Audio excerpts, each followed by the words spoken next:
Hey guys, Al here. Happy Friday. So wanted to do a buck story. This is this is my favorite buck story. We called this deer the short G210, and this story started way back in 2019. So we'll do another story on a buck my cousin Zach killed on the farm that same year. He shot on November 1st, a really tight, heavy 5.5-year-old 8 point. We had a southern wind. It was kind of unusual, right? It was November 1st. We had a huge temperature drop, but we had a southern wind, and he hunted a stand with the wind that was just absolutely perfect. Saw a pile of deer that night and ended up killing this really nice buck. We didn't actually have a name for him, but he was just a heavy, tight. He had two brow tines that kind of angled towards each other. The next night, so the weather pattern was pretty good for a couple days, and it was early November in Ohio, so going to be in a tree.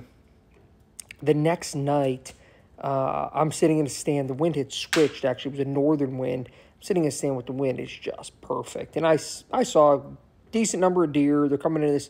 At that time, we didn't even have Vitalized seed, but it was basically our carbon load food plot mix that I had been putting together in this field called High Point. I had a northern wind hitting me right in the face and saw a bunch of deer. And this deer, this was not on that particular field that day, but about a quarter to a half mile from there.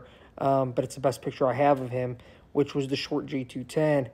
Came out at 8 yards, and I clipped my release on, and I looked at him, and decent rack, obviously, very respectable deer.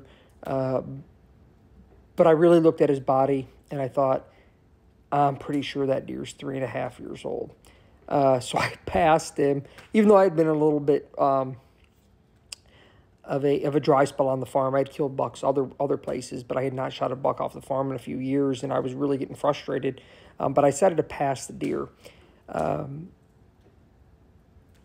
Fast forward to,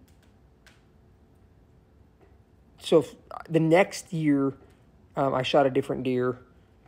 2021, so this deer vanishes. So that was 2019 season.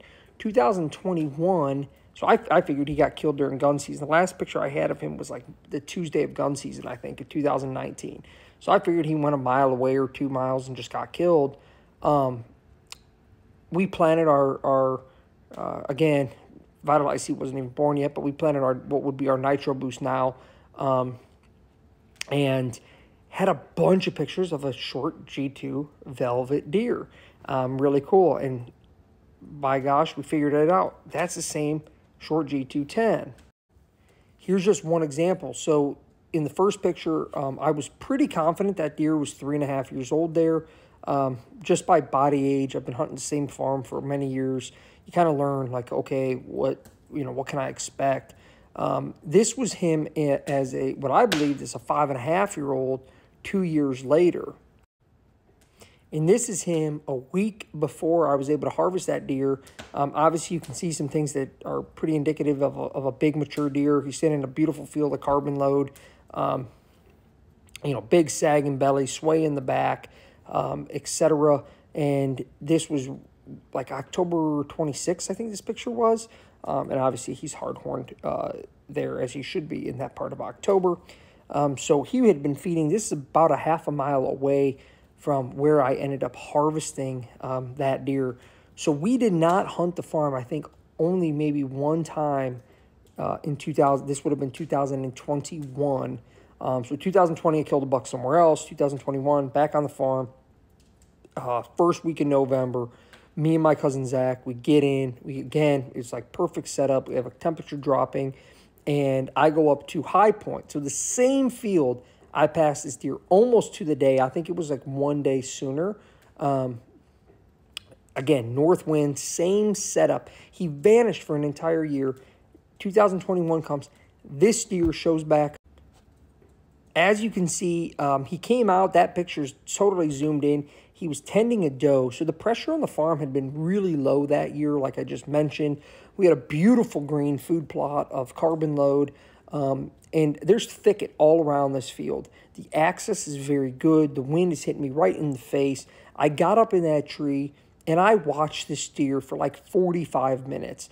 I was videoing him. I was taking pictures. I was sending him. I wasn't even sure, I think it's just adrenaline, what deer it was. I'm sending it to my cousin Zach. He's like, dude, you're crazy if you don't shoot that deer. Sending it to my buddy, good buddy Brian and Sam and Jared, and I don't even know who else, Danny, Zach. I probably forgetting other guys. And I'm sending them the picture, and every single one of them, and these guys are way better hunters than I am. I mean, they're big buck killers, and they're all going, dude, you're crazy if you don't shoot that deer. So I wasn't 100% sure when I took this picture if I was going to harvest that deer.